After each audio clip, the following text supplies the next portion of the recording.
Selamat datang di channel Trading for Better Life. Di video ini saya akan coba menganalisa pergerakan IHSG untuk melihat bagaimana potensi ke depannya. Selain itu saya juga akan menganalisa beberapa saham yang bisa teman-teman amati untuk jadikan watchlist minggu depan. Semoga analisa yang diberikan ini bisa bermanfaat dan membantu teman-teman dalam mengambil keputusan. Untuk teman-teman yang mau merequest saham untuk dianalisa, bisa like dan komentar pada postingan Instagram Trading for Better Life yang dipost setiap hari Selasa dan Jumat.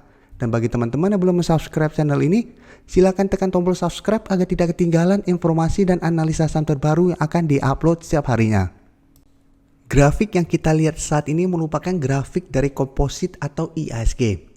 Bisa kita lihat hari Jumat kemarin IHSG masih turun 0,42% ke angka 5.773. Dan saat ini IHSG masih bertahan di atas support di harga 5.800. Memang harga sudah berada di bawah angka 5.800, tapi karena candle masih menyentuh support atau garis supportnya, ini masih belum konfirmasi break.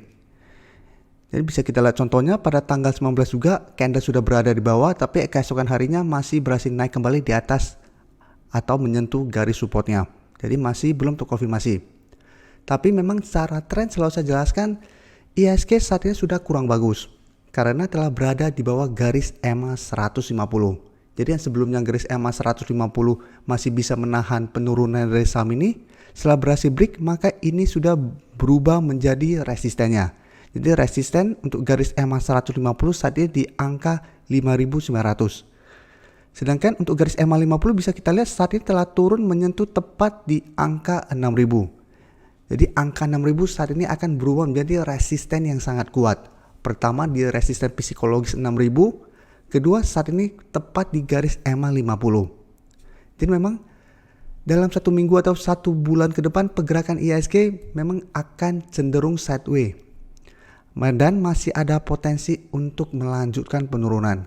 Karena kedua resisten ini sepertinya akan sulit ditembus oleh IHSG.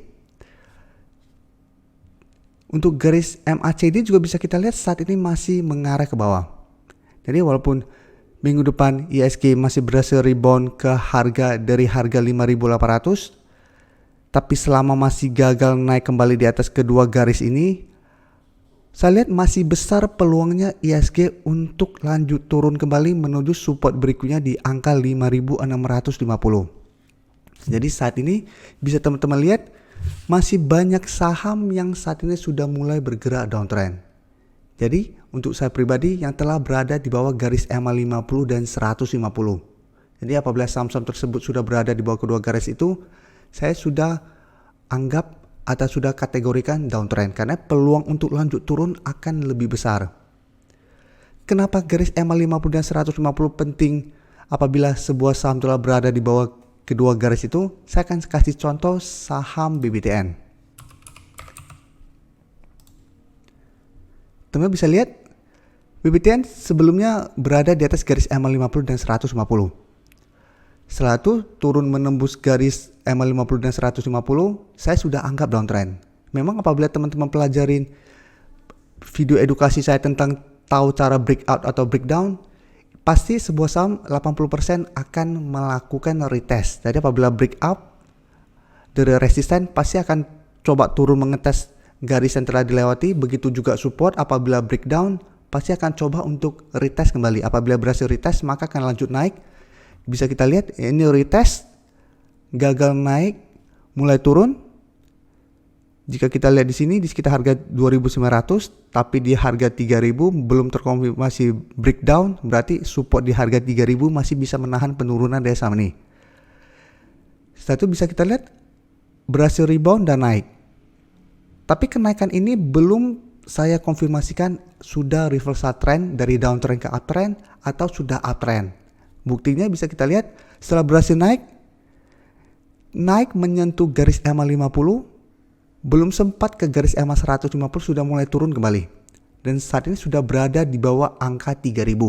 Jadi angka 3.000 yang sebelumnya merupakan support yang bisa menahan penurunan dari saham ini, sekarang sudah berubah menjadi resistennya. Karena itu saya selalu jelaskan apabila kita membeli saham downtrend, kita harus sangat disiplin karena probabilitas atau peluang untuk melanjutkan penurunan akan lebih besar daripada kita beli saham sedang uptrend atau sideways atau minimal masih berada di atas garis EMA 50 dan 150. Jadi apabila kita tunggu di daerah support untuk saham downtrend dan berhasil rebound, berarti kita harus jadikan resisten sebagai target take profit apabila gagal break. Contohnya di BTPS ini, garis EMA 50 merupakan target untuk take profit. Pada saat dia naik, kita masih hold, tapi keesokan harinya terlihat gagal break, kita sudah take profit. Atau mau tunggu keesokan harinya lagi, tanggal 30 April ternyata gagal naik kembali, sudah bisa take profit apabila beli di harga 3.000. Ini salah satu contoh pentingnya garis EMA 50 dan 150.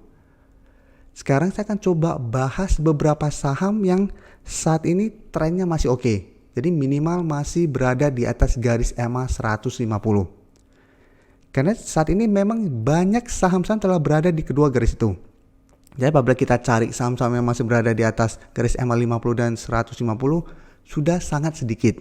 Jadi ini cuma beberapa contoh yang bisa teman-teman amati sahamnya minggu depan. Yang pertama adalah saham Soci. Teman-teman bisa lihat Soci Jumat kemarin masih lanjut naik 6% lebih ke harga 236. Dan secara tren bisa kita lihat memang sedang sideways, tapi dia masih berada di atas garis EMA 50 dan 150. Dalam saham Soci telah saya analisa minggu lalu pada saat dia berusaha untuk break dari garis EMA 50. Jadi waktu itu saya jelaskan apabila berhasil break kita bisa ikutan entry. Dan saat ini Soci telah berhasil naik di atas harga 230 yang merupakan resistennya. Dan sempat naik mendekati harga 250 yang merupakan resisten berikutnya. Tapi ingat, ini masih belum terkonfirmasi break dari resisten harga 230. Tapi selama seminggu ini, Soci pergerakannya masih bergerak ke atas. Dan teman-teman bisa lihat pada posisi ini tanggal 17 Mei, berusaha untuk naik di atas resisten harga 230 masih gagal break, turun kembali menyentuh garis EMA 50 masih bisa bertahan. Karena ini selalu saya jadi patokan untuk support atau resisten. Atau target untuk kapan kita entry atau kapan kita take profit. Jadi untuk teman-teman sebelumnya telah berhasil membeli di sekitar garis EMA 50, bisa pertimbangkan untuk take profit apabila minggu depan Soci gagal naik melewati harga 250.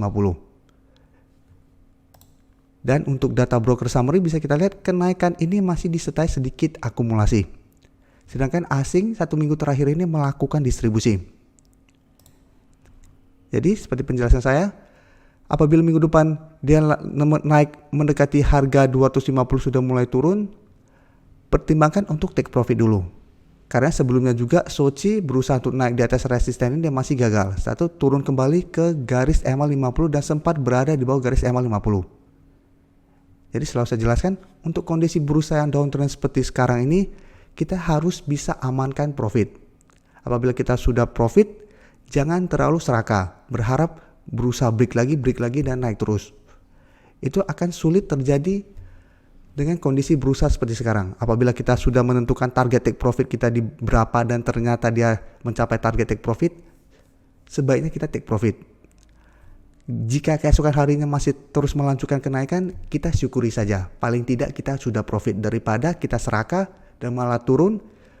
Pasti kita akan takut untuk take profit dan malah hold, takutnya malah balik kembali ke harga kita beli.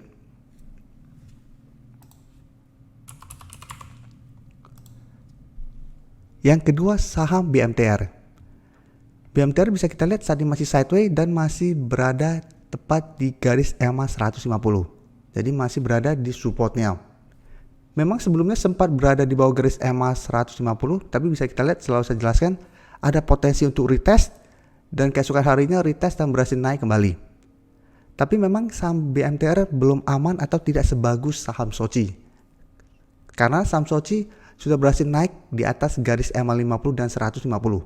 Sedangkan BMTR saat ini bisa kita lihat masih kesulitan untuk naik di atas garis EMA 50. 3 hari berusaha naik di atas garis EMA 50, tetapi pada saat penutupan masih berada di bawah garis itu. Tapi minimal saat ini masih bertahan di atas garis EMA 150. Dan untuk garis MACD saat ini juga masih bergerak sideways. Untuk data broker summary bisa kita lihat ini masih terdapat sedikit akumulasi. Sedangkan asing 1 minggu terakhir ini masih melakukan distribusi. Jadi apabila teman-teman mau amati saham BMTR, apabila mau lebih amannya, teman-teman bisa tunggu konfirmasi berhasil break dari harga di 268 atau minimal di 270 baru teman-teman entry. Jadi candle sudah terkonfirmasi berada di atas garis EMA 50 baru teman-teman entry. Take profit apabila terlihat gagal break dari harga 280. Atau teman-teman mau spekulatif buy di sekitar garis EMA 150 di harga 264 atau di harga 260. Ini untuk spekulatif buy, tapi resiko akan lebih besar di harga 260 karena telah berada di bawah garis EMA 150. Karena bisa saja kita beli di sekitar harga sini, ternyata dia tidak rebound dan melanjutkan penurunan. Jadi mau lebih aman, tunggu di atas harga 270 atau minimal di harga 270 saat terkonfirmasi candlenya. Selama belum terkonfirmasi candle, kita harus amati dulu saham ini. Tapi minimal secara tren saham ini masih oke, karena masih bertahan di atas garis EMA 150.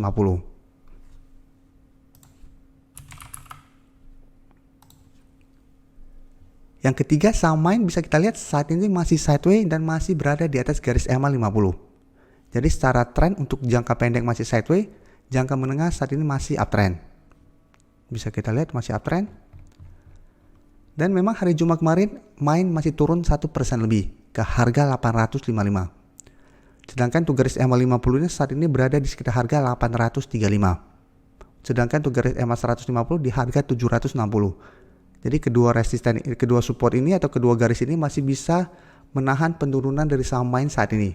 Jadi selama ISG atau saham-saham sedang turun lumayan dalam saat ini, main masih sideways.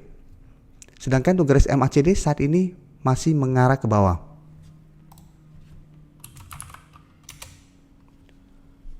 Untuk main bisa kita lihat walaupun turun 1% lebih juga terlihat masih ada akumulasi. Sedangkan asing 3 hari terakhir ini melakukan distribusi. Jadi untuk saham main ini bisa kita amati juga pergerakannya minggu depan. Kita bisa tunggu di sekitar garis EMA 50-nya. Apabila berhasil rebound, kita bisa ikutan entry, take profit di harga 900, atau apabila berhasil break di harga 950.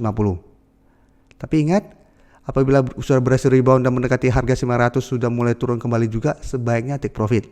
Karena saat ini dengan berusaha kondisi seperti sekarang, sebaiknya hanya trading jangka pendek. Tapi apabila teman-teman pingin hold terus selama bertahan di atas garis EMA 150, itu juga masih oke.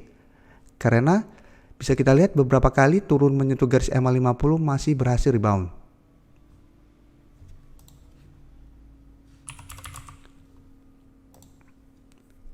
Dan saham terakhir yang akan saya analisa adalah saham Wood. Wood juga bisa kita lihat pergerakannya hampir mirip dengan saham main. Karena sama-sama masih berada di atas garis EMA 50 dan saat ini masih sideways.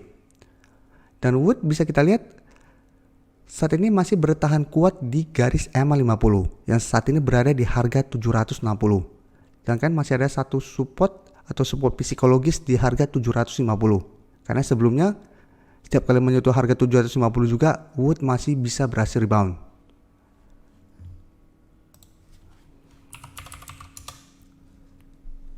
Dari data ini bisa kita lihat ini sebenarnya tidak ada akumulasi maupun distribusi. Sedangkan asing memang terus melakukan distribusi pada saham Wood.